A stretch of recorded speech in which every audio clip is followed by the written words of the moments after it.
এই হামলার প্রতিবাদে আমরা আমাদের কর্মবিরতি আমরা একদিন এগিয়ে নিয়ে এসেছি।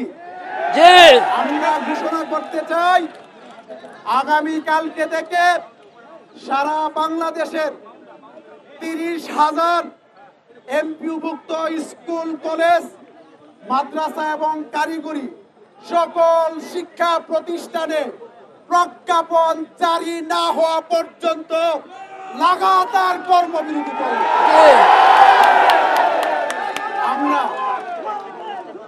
আমরা শিক্ষকদেরকে অনুরোধ করব,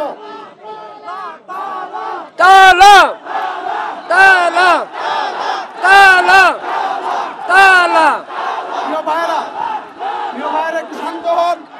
আমরা শিক্ষকদেরকে অনুরোধ করব, 2-1 স্টাফ দিয়ে প্রতিষ্ঠান খোলা রাখবেন। শ্রেণী কার্যক্রম চলবে না। কিসের লেখা, কিসের পড়া, সবার মোহনা হবে শহীদ মিনার ইনশাআল্লাহ।